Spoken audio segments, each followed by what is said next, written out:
The stars burned bright over the battlefront. Giant alien ships filled the sky. Earth's fleet moved into formation fast, tight, and focused.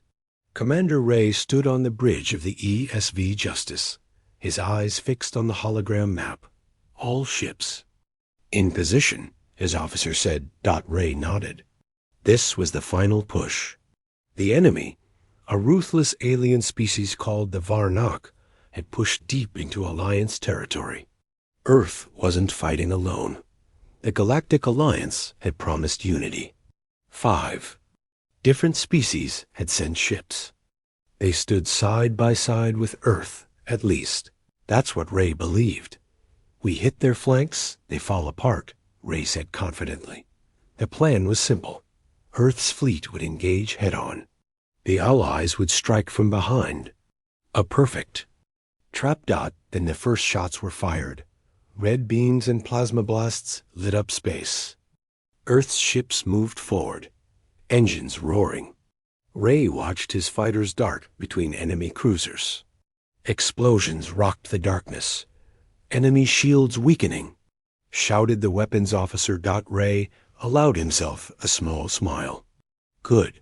Tell the Allies begin the flank attack. But there was silence. Sir? No response from Allied ships. The comms officer said. Ray frowned. Try again. All frequencies. Still nothing. Sir, a young crewman said, voice shaky. The Allied ships, they're pulling back. Ray turned sharply. What? The screen showed it clearly, hundreds of Alliance ships turning away. Engines flaring, retreating. They're leaving us, someone whispered. No, Ray muttered. They wouldn't, but they were. The Galactic Council's forces, humans had trusted them, led beside them, were abandoning Earth's fleet. In the middle of battle, we're exposed, screamed the defense officer. They're targeting our flanks, just like we planned, but on us. The Varnak ships swarmed from every direction. Ray's heart pounded. Shields dropping on the Resolute, came a panicked voice. Crusader is hit. She's burning. Sir, the Fury is gone. Ray clenched his fists. Pull back. Full retreat. Cover as many ships as we can. But, sir, do it. The battlefield became chaos. Earth's fleet, outnumbered and surrounded, was fighting for survival. Explosions lit up the stars. Broken hulls spun into the void. Fires raged inside dying ships. And still, no help came. Ray gritted his teeth. So this is how it is. They used us. We were the bait. The bridge shook. Sparks flew from a console. A crewman screamed as fire burst out beside him. Get us out of here. Ray shouted. The Justice turned hard, weaving through debris and enemy fire. A few other Earth ships followed, damaged, limping, but alive. Ray stared out the window, eyes cold. His fleet was nearly destroyed. Thousands dead. And for what? A lie. A betrayal. He tapped the command panel and recorded a message. To Earth Command, this is Commander Ray of the ESV Justice. We were betrayed during battle. The Galactic Council abandoned us in the middle of war. Over 70% of our fleet is gone. This is no accident. They left us to die. I request immediate initiation of Project Blackfire. Earth must respond. He hit send. Then he sat down slowly. His voice was quiet, but every soul on the bridge heard it.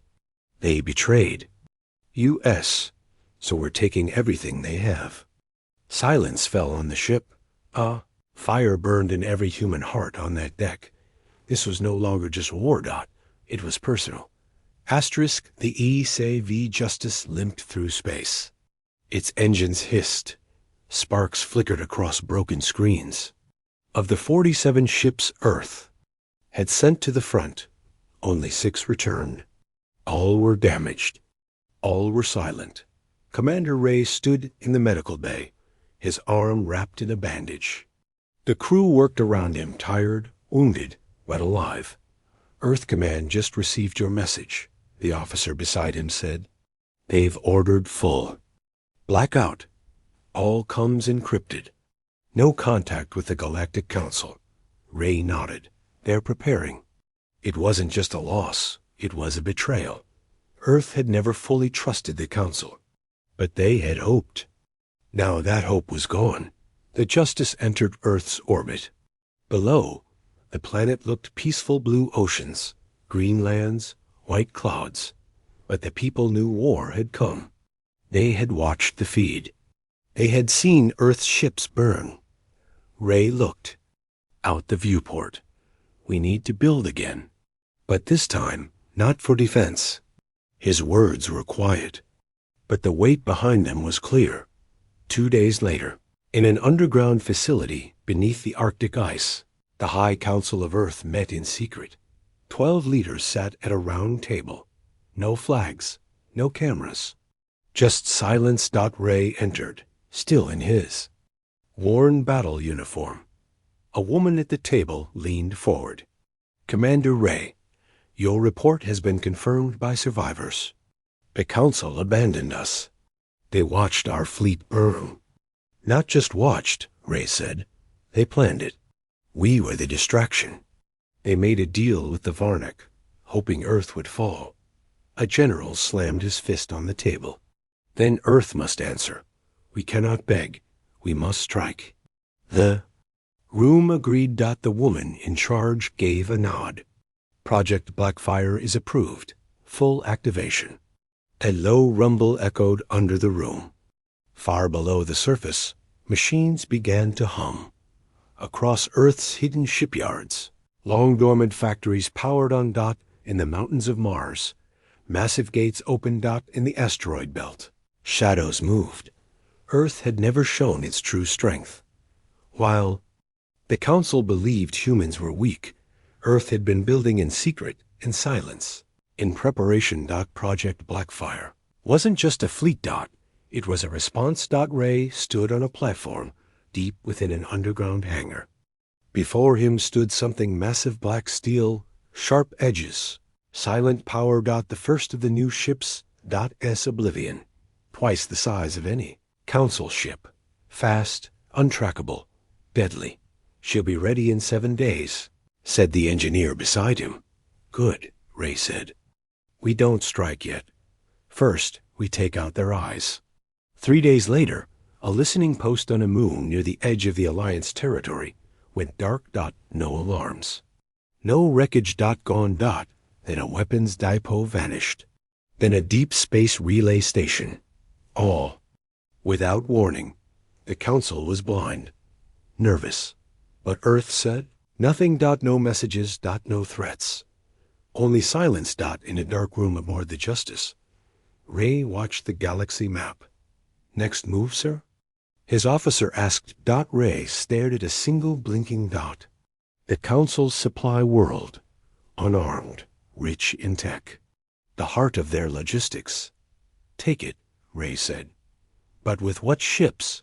Ray looked at the screen, and his voice was cold, with oblivion. On that day, Earth stopped being a member of the Council. It became something else. Something feared. Asterisk. In the deep corners of the galaxy, strange rumors began to spread. A shadow was moving between the stars. Ships were vanishing. Listening posts going silent. Supply lines, once secure, were now haunted by an unseen force. No one claimed responsibility. But the whispers had a name. The Ghost Fleet? The Galactic Council ignored it at first. They thought it was pirates. Random accidents. But at WASN, single quotes T. It was Earth. The ESS Oblivion drifted silently through dark space. Its black armor blended with the void. No lights, no radio signals. Just quiet death. Inside the command room, Commander Ray stood in silence. He had changed since the betrayal. His eyes no longer showed hope, only purpose. Target in range, his officer said. Ray nodded. Disable their comms. Leave nothing behind. The ship moved in. A council convoy of 5 supply freighters was floating ahead unguarded in one strike. They were gone no distress calls no survivors. Only wreckage. Back on Earth, the people watched without speaking. Every new disappearance made them feel stronger. The council had left them to die. Now Earth didn't owe them words. The people no longer asked for justice. They wanted results. They wanted revenge, and Ray was delivering it. Meanwhile, in the council's grand chamber, the mood had changed. What is happening out there? One of the alien representatives shouted, "Our worlds are going dark one by one. Who is doing this?" Another voice whispered what they all feared. The humans. "No," said the High Speaker, trying to keep order. "They're part of the Alliance." "They wouldn't. They should have died at Varnak," yelled the general. "But now they're winning." A quiet knock interrupted the meeting. A messenger entered. Nervous, pale. "We have a visitor," he said. "Who?" "A human." Gasps filled the chamber. The doors opened, and a lone figure walked in. Not in armor, not with weapons. Just calm steps. She was Earth's diplomat once. The one who believed in peace. But her eyes now held a storm. "I came to deliver a message," she said. Standing before the alien council the chamber waited She took a slow breath and said, "You betrayed Earth during battle. You left our soldiers to burn. You lied. You used us. And now you act surprised the fire has returned. My people will not stop. We are not seeking peace. We are taking back everything." The chamber erupted. "You dare threaten us?" "We are the council." The human woman didn't blink. "You were," she said softly. "Not anymore." She turned and walked out. Not arrested not stopped No one had the courage. That night, the council's security teams tripled. Some members fled off-world. Others sent secret messages begging Earth for talks. But Earth didn't answer. Ray was not interested in words. Back on the Oblivion, Ray watched the council's core supply map flicker with red dots. Each red light was a system Earth had hit. He tapped the screen once. "Next target," he said. "Sir," said his officer, hesitating. "It's one of their colony worlds, civilians." Ray stared at the screen. Did they care about our civilians? At Varnak? No, sir. Then remind them. The darkness was no longer Earth's weakness, It was their weapon. And the galaxy was beginning to understand. They didn't just betray humanity. They awakened something far worse. Asterisk. The colony of Velros 9 had always been quiet. Families lived in glass domes under soft orange skies. Markets bustled with alien traders. Children ran through solar fields. No one expected war to come here, not this far from the front, but that. Morning, the skies turned black. A single Terran warship entered orbit. The ESS. Oblivion. No warning. No message. No demands. Just silence. Then it began. On the ground. Alarms screamed. Civilians looked up to see streaks of light falling from the heavens' precision strikes. Military bases, fuel depots, satellite control towers, gone in seconds. No civilian centers were touched. No homes were destroyed. But everything that powered the colony, everything that supported the council's influence there, was wiped out. Within 3 minutes, Velros 9 went dark. No one knew how to fight back. No one even saw the humans. They came and vanished like shadows. Back. Aboard the Oblivion, Commander Ray stood motionless as the operation report came in. All targets destroyed. Civilian zones untouched. No council ships responded. Ray gave a single nod. Good. Move to next system. His officer hesitated. "Sir, they'll know it's us." "I hope they do," Ray replied. "Let them feel powerless." Across the galaxy, footage leaked. A council outpost, once considered untouchable, was turned into silent rubble by a single Terran vessel. People watched in fear. And no demands, no speeches. Just ruthless precision. The message was clear. Earth had returned. And it was no longer asking in council space. Panic spread like fire. Worlds that once mocked Earth were now requesting protection. Fleet commanders refused to patrol far space. Diplomats stopped traveling without escorts. The word Terran was whispered in fear, like an old ghost story suddenly made real. In one emergency session, the council screamed at each other. This isn't war, it's a warning. They're targeting supply worlds, not capitals. They're playing with us. Then what do? Send a message, ask for talks, offer peace. But another voice rose from the back of the room. An old veteran general. Scars down his face, voice like gravel. No. The room quieted. Peace ended the day we let them die at Varnock, he said. Now they're showing us what war really means. Back on Earth, in hidden bunkers and deep-sea bases, humanity moved. Faster. Factories doubled production. Engineers tested new tech stealth armor, gravity bombs, thought-linked fighters. A second war fleet was nearly complete. Bigger than the first, smarter, meaner. And no one knew about the third. Ray sat alone in his quarters aboard the Oblivion. He looked at a small photo his brother, one of the captains, lost at Varnak. They had trusted the council. That mistake would never happen again. Meanwhile, on a council world near the Outer Rim, a diplomat named Tyrion received a message. It wasn't encrypted. No tricks. Just one line. The reckoning has begun. He stared at it, hands shaking. No name, no origin, no code, but he knew who sent it. Everyone did. In less than 10 days. Earth had struck 12 systems. Not a single ship lost, not a single mistake. This wasn't just revenge. This was a message in fire. And still, Earth had not even used its full strength. The galaxy was only seeing the beginning. Asterisk. The Galactic Council had finally had enough. 12 colonies lost, 7 key stations destroyed, billions of credits in damage, and still no response from Earth. Only silent ships and burned-out worlds. Now, the Council was done waiting. They launched the Grand Armada. 400 ships. Fortress-class cruisers, biowarp carriers, drone clouds, shield breakers. They called it the Peace Enforcement Fleet. But it wasn't about peace. It was about fear. They were going to find the Terran fleet and erase it from the stars. On the bridge of the Oblivion, Ray stood calm. His new fleet stood behind him. Black ships, silent ships.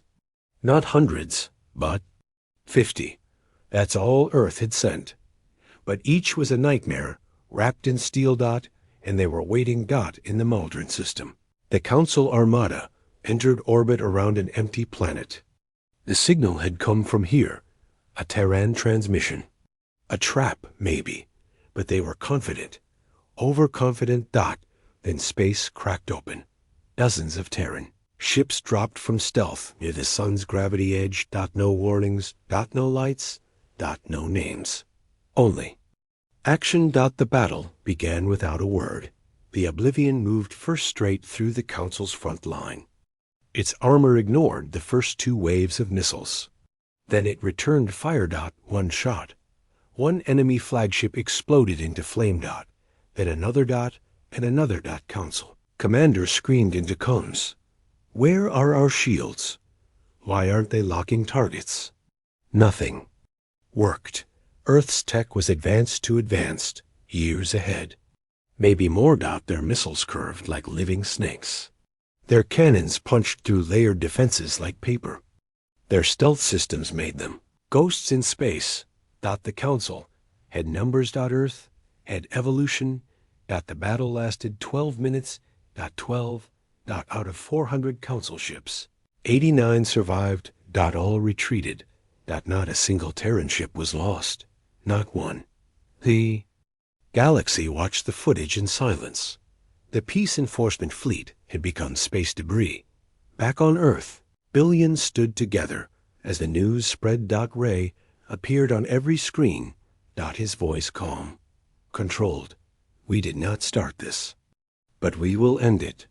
You left us to die. Now we remove your grip from the stars. We are not asking. We are not waiting. We are Earth, and we remember. On the Council capital world, chaos broke out. Evacuations. Financial collapse. Alliances shattered. Council. Members turned on each other, blaming, accusing, begging. But it was too late. The galaxy had seen the fall of giants, and a new force had risen to replace them. In deep space, Ray stood before a wall of stars. Behind him, the Terran fleet burned bright with victory, but his face held no joy. Only purpose. This isn't revenge anymore, he whispered. It's reset. The Council had built their cities on floating clouds, massive towers that reached beyond the skies. They had ruled from their thrones for centuries, untouched, unchallenged. But that age was over, because Earth was coming, and this time they weren't just breaking ships. They were breaking the betrayers. On the bridge of the Eclipse, Earth's second Titan-class battleship, Commander Ray gave a single order: strike the heart. The target was Sendar Prime, the Council's oldest homeworld. It was heavily defended. 6 orbital rings, 4 moon bases, hundreds of shield satellites. They believed it was impossible to touch. They were wrong. Terran cyber swarm units moved first. Invisible, silent, and impossible to trace. They hacked orbital defense codes within 60 seconds. One by one, the planetary shields fell offline. Council. Generals panicked. Sirens screamed. Power grids collapsed. Command centers went dark. Then Earth's fleet dropped out of stealth right above the capital. No fleet had ever reached this close. No enemy had ever dared. But Earth wasn't just an enemy. It was the consequence. Ray didn't give speeches. He didn't demand surrender. He simply tapped his command pad. And Earth's ships opened fire. Precision strikes fell from the sky like silent thunder. Council war factories vanished.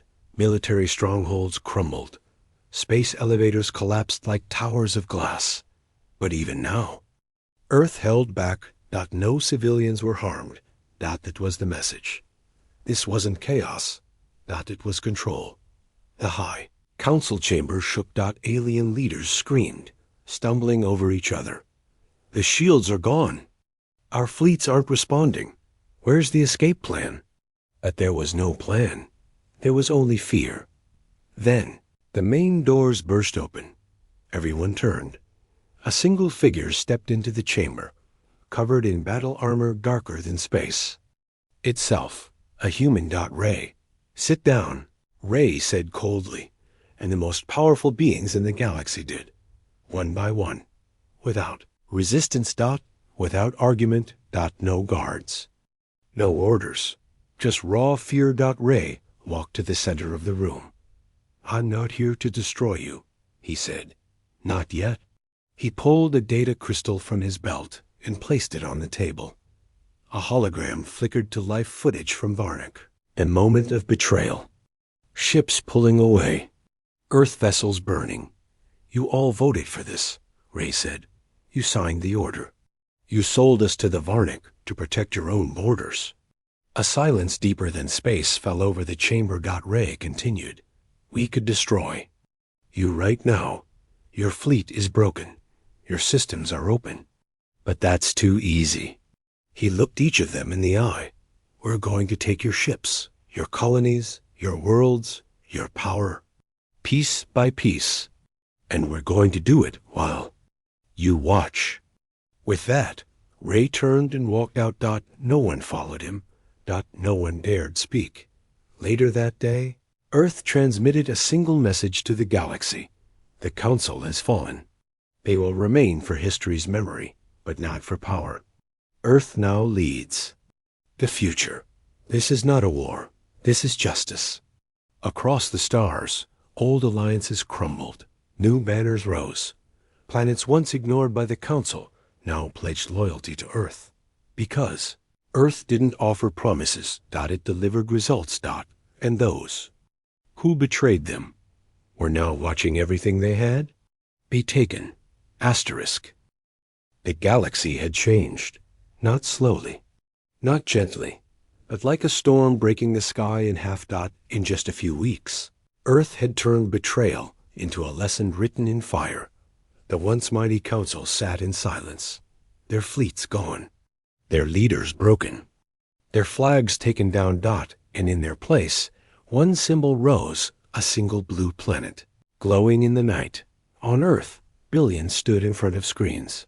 Ray's face appeared, broadcast to every system that still had a signal. No title, no golden robe, just his worn uniform and quiet voice. This isn't conquest.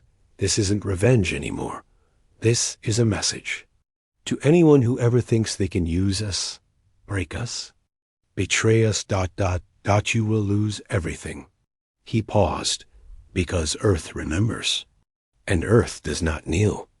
In orbit of Centaur Prime, Earth's fleet remained still. They didn't need to fire anymore, because now the galaxy had already surrendered. Planet by planet, species began reaching out, not in fear, but respect. Earth's message was simple. You don't need to join us, but you will never betray us again. And if you raise a weapon, we will finish the fight before your leaders finish a sentence. New trade networks began. Earth engineers landed on distant worlds to help rebuild what the Council had ignored.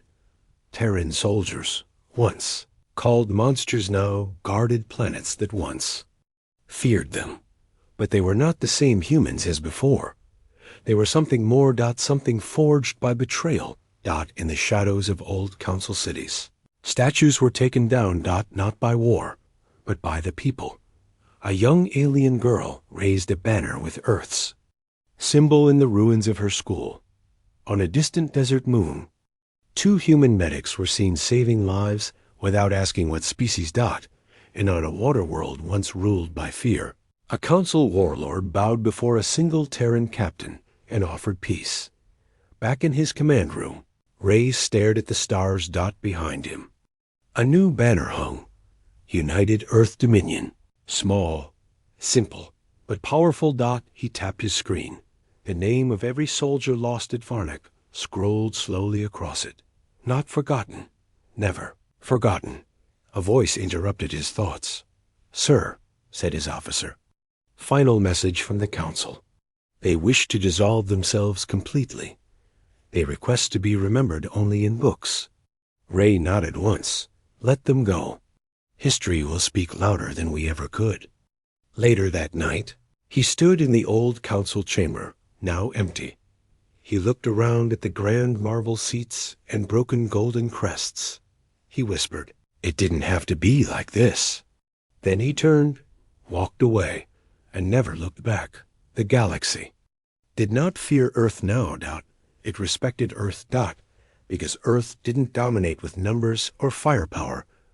It dominated with resolve, precision, and a memory sharper than any blade. The humans had come in peace. They had been betrayed. And now they stood on top, not as tyrants, but as a warning. Never betray the ones who gave everything.